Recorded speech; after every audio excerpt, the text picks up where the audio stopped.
Hop. Aray ko putang ina mo. Sakit. At dahil napaibig ang bunte sa embutido, ay di pagbibigyan natin. Luluto tayo ngayon ng embutido. Bali ho rin nga yung binili, 1 kilong giniling na yun ay, tag ito, yan ay kasim.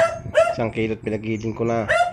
At yan, hinanda ko na yung mga panlagay na yan, mga carrots, sibuyas, bawang, bell pepper, pickles.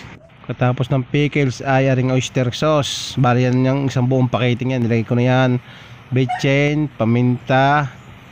Tapos, depende na sa inyo, may tansyahan lang kung ano kadami. Breadcrumbs, itlog 2. Ay yan yung itlog na yan ay 4 ang napalagay ko. Ay dun sa huli ko na lang video papakita. Yung keso, isang buo yan, lahat na yan para malinamnam. Tapos yung asukal, 2 kutsarang asukal. At yung so dating ilalagay din ay yung asin. Yan, pakasarap na yan. Ayan ang ating sikareto, gatas na powder. Pwede naman yung basta yung gatas na liquid, tsaka yung toyo. Yan. Tapos yan, imekos-mekos na natin gayaan. At pag ay pwede na, at ay magluluto na konti, at yun ay pag halimbawa medyo malapot, ay meron pa pala nakalimutan yung pineapple juice. Yan na ang pineapple juice at saka yung harina. Yan, dadagdagan natin ng harina yan para mabuo ang ating imbutago. Alright, nilagyan pa natin ng 2 itlog. Bali 4 na itlog na ang napalagay.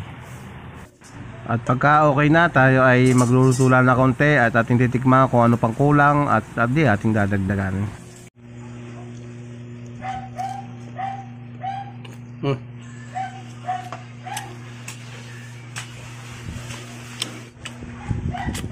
Parang sinukat. Sarap. Yan naman sa pagbabalot. Ang aking pinagbalot ay ang aking asawa at ako'y tinatapon balot. Ay lalagyan lang na ng margarine para hindi kumapit ang ating pag binuksan yung laman, yung embutido. At sa paglalagay naman ay tansyahan lang, at hindi pa naman kami kasi nung lagi nagluluto niyan, itansyahan na lang at lalagyan natin ang palaman niya ng hotdog at itlog. Bale yan ang amin mga nabalot, magkakaiba-iba ang haba.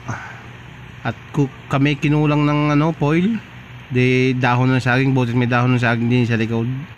At atin ang isasalansan, pinang-ialim namin yung dahon ng saging para hindi siya matanggal yung ipit. Ay walang tali yun ay baka mamaya ay magkalas kumayat ang laman. At kami din ay nagpakulo na rin ng tubig din sa ang tag din steamer yan. At i-steam lang natin na ito ng mga 30 to 40 minutes depende sa dami ng ating ginawa. At aray, tapos na, tikiman time na. Thank you Lord, champion na naman. Bale amin titikman aling nakapoil o yung sa dahon sa saging kung alin ang mas masarap.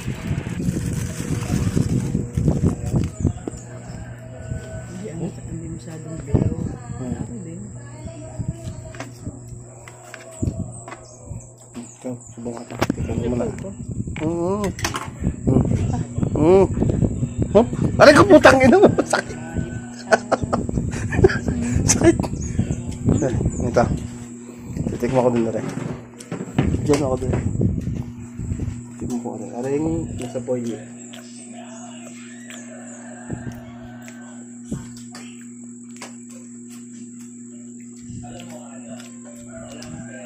Ito kulang.